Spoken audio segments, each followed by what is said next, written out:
ayes have it. The amendment is not agreed to. Who seeks recognition? Gentleman from California seeks recognition. Mr. Chairman, I have an amendment at the desk. The clerk will report the amendment. Reserve a point of order. Point of order is reserved. Mr. McClintock. Amendment to the amendment in the nature of a substitute offered by Mr. McClintock, offered by Mr. Without objection, the Schiff. amendment will be considered as read, and the gentleman is recognized to explain his amendment. Thank you, Mr. Chairman. This amendment is simple. It would exempt individuals fleeing communist and totalitarian regimes from Section 104. We should exempt people fleeing communist and totalitarian dictatorships from this legislation and allow them to apply for asylum as our laws were intended. The underlying bill would bar individuals who cross the border between ports of entry from seeking asylum. This means individuals would be forced to wait in Mexico to cross the border and be processed. That would make people fleeing communist and totalitarian regimes sitting ducks for the cartels for exploitation, abuse, kidnapping, or murder. We have seen what happens when people are forced to wait in Mexico for too long. Under the Remain in Mexico program, there were over 1,500 publicly reported cases of murder, rape, torture, kidnapping, and other violent assaults against migrants returned under the Remain in Mexico program. In fact, just last month, we saw what happens when vulnerable migrants are put at risk, when migrants in an immigration center in Ciudad Juarez were left to be burned alive. This is not the fate we want for anyone, and we don't want people fleeing totalitarian dictatorships like people fleeing Venezuela or Cuba or Nicaragua or Russia or China or Vietnam or elsewhere to have to face those kind of dangers. There was a time when my colleagues on the other side of the aisle claimed to oppose communism and totalitarian dictatorships and welcomed people fleeing those horrible regimes. The underlying bill suggests otherwise. I urge my colleagues to join in this amendment so that those fleeing asylum are not put at those fleeing persecution by these communist regimes are not put at additional risk by having to wait for long periods of time in dangerous places before they can lawfully apply for asylum. Will the gentleman yield for a question? With that, Mr. Chairman, I'll yield back. Will you yield for the clarifying question? You could seek your own recognition. I'm going to yield back to the chair. The gentleman yields back. Does the gentleman seek recognition? I guess so. The point of order is withdrawn, and Mr. Gates is recognized. Thank you. I yield to the sponsor. If the sponsor would be willing to engage in a colloquy with me, would you consider the Kingdom of Saudi Arabia to be a totalitarian dictatorship? Mr. Gates, I give the same answer that Representative Lofgren gave before. These are not new terms of art. These are the terms used in current law. And so we are merely applying current law to protect people, and in particular, in this case, those that are fleeing communist dictatorships. If the gentleman, his objection is that this definition is overbroad. No.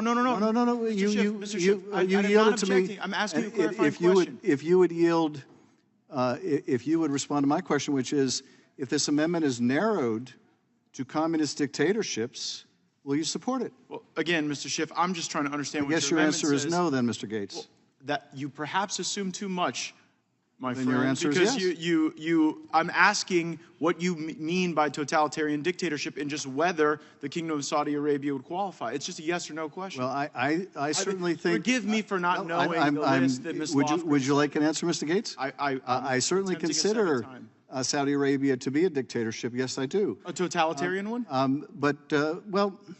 Mr. Gates, my question is, if your problem with this amendment is you think it's Mr. overbroad. Schiff, I'm not stating a problem with the amendment. I am merely asking you what it means. My question then, Mr. Gates, is will what you is the support difference it? between a dictatorship and a totalitarian dictatorship? My question. Since Saudi Arabia is a dictatorship. There is a difference between totalitarianism and dictatorship. Well, sure, I'm asking you to explain the differences of the Kingdom of Saudi Arabia. That's really the question, Mr. Gates. Why can't you just answer whether or not your amendment would apply to them? Mr. Gates, this is just a rhetorical exercise. It's a serious effort to understand whether or not your amendment applies to the kingdom. If your question is sincere, which I know assumes too much, but if it is, then will you support the amendment confined to communist dictatorships? Yes or no, Mr. Gates? I'm probably not going to support the amendment either way. That doesn't well, there you go. I don't want to know what it means. Then what about all the rhetoric you constantly espouse about standing up to communism? Here you're saying someone fleeing communism, if they're interdicted between ports, then they will not qualify. Right, Doesn't because matter what kind of there is regime. a mechanism by which one seeks asylum for those very reasons, and it's not showing up and creating an entire So loophole this whole in the thing asylum about Saudi system. Arabia is just a red herring, right? I'm Mr. Gates? just curious to know whether or not you Well, consider I them qualifying under the appreciate bill. your and I curiosity, but I would burned appreciate 2.5 minutes. And it's just a simple question. consistency. You know, Mr. I Schiff, would people on the appreciate border consistency don't get to have a more than debate like this curiosity. like you and I do. It's I would not your time, appreciate Mr. it Schiff. I'm if you reclaiming would my stand time. up to Mr. communist Gates not has your the time. time. Mr. the Gates way has you the say time. you do. Mr. Gates has the time. Look, on the border, someone doesn't get to have this joyful little colloquy with you. A Border Patrol agent has to look at someone and assess whether or not they're going to let them in or not. And I'm just, for clarity, even though I'm not going to support your amendment, I'm going to support the bill. In the unlikely event that your amendment were to be adopted, I simply want to know if someone encounters someone from the Kingdom of Saudi Arabia, whether or not the exception that your amendment affords would allow that or not. As I said, I'm using the existing definition, Mr. Gates. My So question does to that you definition is, include the my kingdom or question not? to you is, will This you is will you insane. live This up isn't- to you your just have to answer the anti-communist rhetoric? question, Will Mr. you Schiff. live up to your anti-communist rhetoric, or is it just a lot of talk from Look, you, Mr. Gates? I don't think you have to blow a I hole guess through the it's asylum just system to a lot oppose of talk. communism.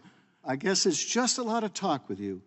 Nothing more than a lot of It's all, empty I just want talk. to know if the Kingdom of Saudi Arabia is included or excluded. How is this so difficult for you? Well, Do just- you have just- any compassion for the people who would have to make this assessment on the border? I just want to know. Would you care for me to read the code section to you? Gladly. The existence of a single political party organized on a dictatorial basis with so close an identity between such party and its policies and the government policies of the country in which it exists, and the party and the government constitute an indistinguishable unit, and the forcible suppression of opposition to such party. That is how the code currently defines Would a you- totalitarian would you party define Saudi and a Arabia that way or not? totalitarian dictatorship. Would you define them if that way you- or not, Adam? So if you wanted to know, read the code. But the But would you question apply is to not, them or not? the It's your question is amendment. not whether you can read the code. The question is You wrote the whether you amendment, and you stand for can't say anything, whether it Mr. applies Gates. to a specific The question country. is, do you Why does this stand? pain you so do you much? stand for anything? Does anything you say mean anything I to you? merely am seeking your Are own you ability really to define so your own soft? amendment. Are you really so soft on communism now, Mr. Gates? I am shocked. Soft on communism. So You're soft on that definitions you would within accept, your own bill. You would Soft on the prosecute. basics of you the would English prosecute language. Soft on the deny interpretation asylum statute to someone mechanisms fleeing by which a Border communism Patrol agent would have merely to apply because this. they won't You know what? A wait Border in Patrol Mexico agent to isn't going to be have this. Mercifully, the Mercifully. gentleman is out of time. Mercifully, the gentleman is out of time. Okay. Woo. Should we have unanimous consent to No, continue? no, everybody's out of time. Everybody's out of time.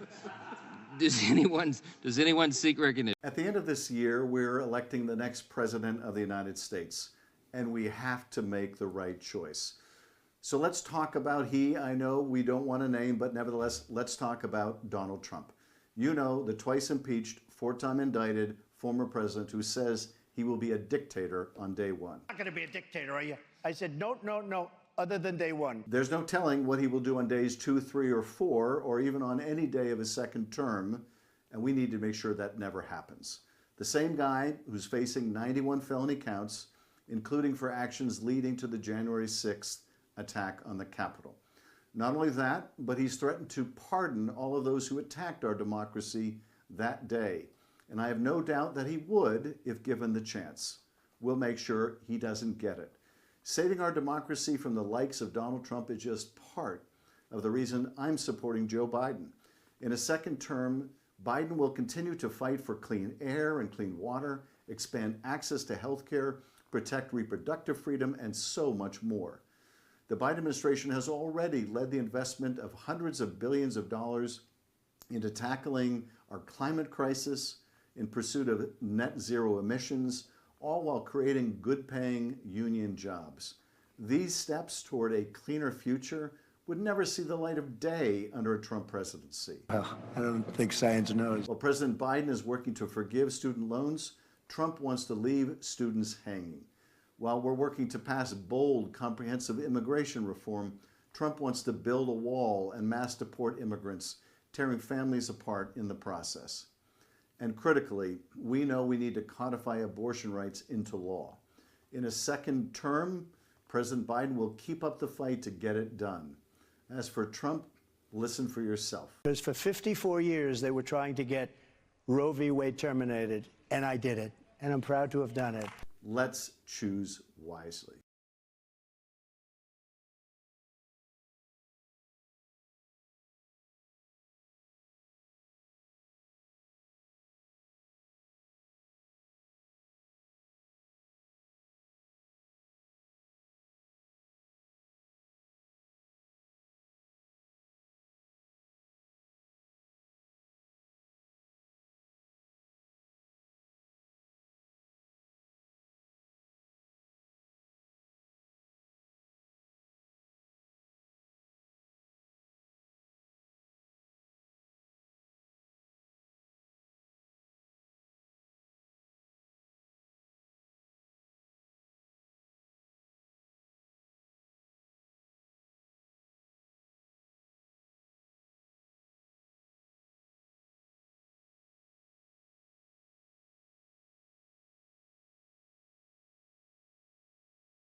Today, Chairman Jim Jordan has convened a hearing to take action against someone he says ignored a congressional subpoena.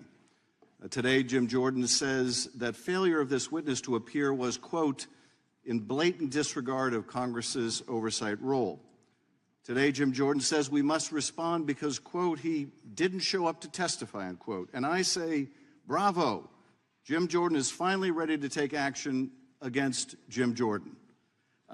This amendment would amend the contempt resolution and provide the form of the resolution that the Committee on the Judiciary would recommend to the House of Representatives, citing Robert Hunter Biden and Jim Jordan for contempt of Congress, pursuant to this report as follows. Resolved that Robert Hunter Biden and Jim Jordan shall be found in contempt of Congress for failure to comply with a congressional subpoena. Now, I know the chairman wouldn't want an ordinary citizen to be treated differently than a member of Congress. So let's run through some of the facts. On December 22nd, the Select Committee of Congress investigating a violent attack on the Capitol requested that Jim Jordan provide information for the committee's investigation, knowing that Mr. Jordan was a percipient witness to some of these events, had conversations with those involved in planning efforts to overturn the election. On January 9th, Jordan responded to the Select Committee's request with a letter refusing to comply. On May 12th of 2022, the Select Committee subpoenaed Jim Jordan, along with others, for deposition testimony as part of our investigation into the January 6th attack. On May 27th, Jordan failed to appear for his scheduled deposition before the Committee of Congress. On May 31st, the Select Committee indicated that Representative Jordan should appear for deposition testimony no later than June 11th. But Representative Jordan once again did not appear before the Select Committee on or before the June 11th, 2022 deadline, and he was referred to the Committee on Ethics. And so today we can remedy this situation. We can show some consistency if we're going to hold Hunter Biden in contempt for not showing up before the committee when he's offered to come and testify publicly. But if we're going to hold him in contempt for that, then surely we would hold Jim Jordan in contempt for his failure to appear before Congress. So this amendment would simply add Jim Jordan's failure to appear before Congress, his blatant disregard of congressional oversight, to use the words of the chairman himself, and remedy this by including him in the contempt report referring to prosecution for potential prosecution for contempt of Congress. And I would urge everyone's support. And with that, I'm happy to yield to any of my colleagues.